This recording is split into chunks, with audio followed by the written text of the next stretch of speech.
যে চোরাই এবং অবৈধ ল্যাপটপ উদ্ধার এবং চোরাই পথে যারা ল্যাপটপটা নিয়ে আসে তাদের সেই চক্রের অনেক সদস্য এই কাজটি করে আমরা তাদের 5 জনকে গ্রেপ্তার করেছি। তাদের বিরুদ্ধে অভিযোগ হলো এরকম যে মানে চোরাই পথে বলতে কাস্টমস বা পোর্টের দিকে যে বিভিন্ন ধরনের যে ল্যাপটপ আসে সেখানে তারা তাকে দেখায় যে চার্জার চার্জার আসবে এতটা এত এত অনেক দেখা গেলো 500-700 চার্জার আসবে, দেখা গেলো আসলে চার্জারের আদলে কাস্টমস থেকে এগুলি বের হয়ে যাচ্ছে। বের হওয়ার পরে দেখা গেছে এগুলো হলো ল্যাপটপ অথবা সেগুলি হলো বিভিন্ন ধরনের মনিটরিং। এখন আমরা তদন্ত করতে গিয়ে আমাদের কাছে একজন যে নিজেও যে ব্যক্তিরা আমাদের কমপ্লেন করেছে সে নিজেও ওই ওই পথে কাস্টমস পথে চার্জার ঘোষণা করে এই ল্যাপটপগুলো নিয়ে আসে। এইবার যখন সে অসংখ্য ল্যাপটপ এবং মনিটর চিটাগাং কাস্টমস হাউস দিয়ে বের হয়, তখন তারা একটি গ্রুপ বোধহয় কাস্টমস কর্তৃপক্ষ তাদেরকে আটকায়। আটকানোর পরে আরেকটা গ্রুপ যাওয়ার অসুবিধা নাই, এটা আমাদের কাগজপত্র আছে এগুলি করে তারা নিয়ে নেয়। নিয়ে আসলে যে গ্রুপের মালটা সে গ্রুপ নেয় না, নিয়ে গেছে আরেক গ্রুপ মালটা। সেই গ্রুপ মালটা নিয়ে তারা আবার মার্কেটে বিক্রি করে দেয়।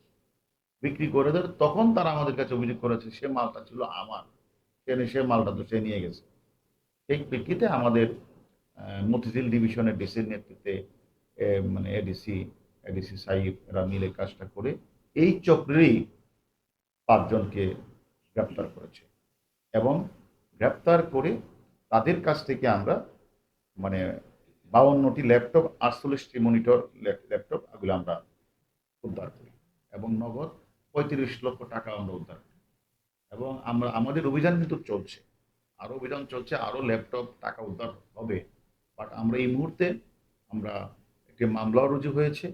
সেই মামলার প্রেক্ষিতে আমরা এই যে চোরাই যে ল্যাপটপ সেগুলি আমরা উদ্ধার করেছি এবং আমি মনে করি যে যুগ সাজসেই কাস্টমসের সাথে যুগ সাজসেই তারা এই কাজটি করেছেন।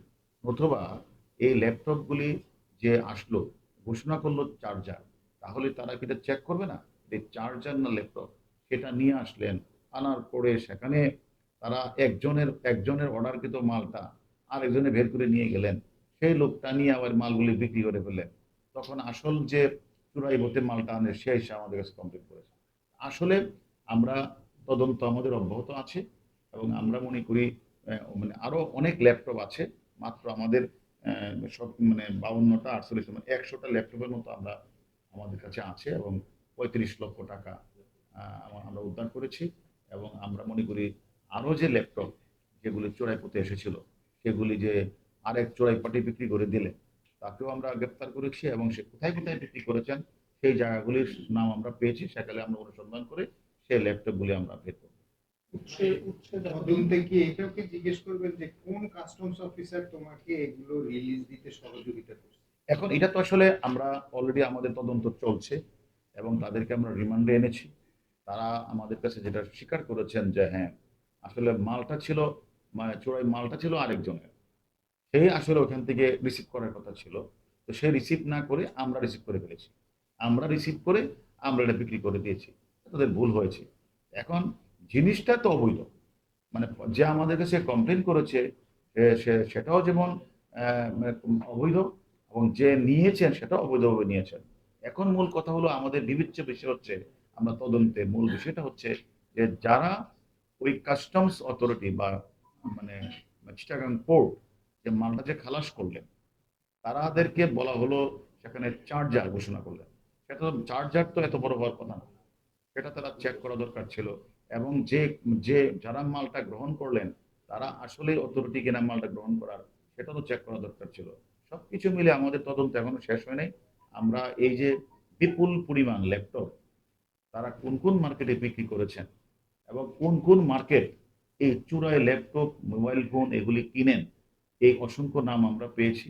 আমি মনে করি তাদের প্রত্যেককে আমরা আইনের আওতায় নিয়ে আসবো। হ্যাঁ, সিঙ্গাপুর বা আরো বিভিন্ন দেশ থেকে আসে। শুধু চূড়ায় ল্যাপটপ বা মনিটর না, মোবাইল ফোন তো আরো অনেক অসংখ্য মাল আসে, এটা হ্যাঁ, এগুলি আসে এবং এটি এয়ারপোর্ট দিয়ে আসে। আপনি যেমন বলছেন যে কাস্টম কর্মকর্তাদের সাথে যোগ সাজস করে এগুলো নিয়ে আসা, যে কর্মকর্তা এদের সাথে যোগ সাজসে জড়িত তাদের আমরা তদন্ত করছি। আমরা মনে করি যে এই যে মালটা আসলেন, এটা তো আমাদের মানে এই মালটা তো অবশ্যই কাস্টমস হাউস দিয়ে এসেছে। সেখানে যদি কোনো কর্তৃপক্ষের যদি নেগলেসি থাকে, আমরা তদন্ত করে যথাযথ কর্তৃপক্ষের মাধ্যমে তাদেরকে জানিয়ে দেব।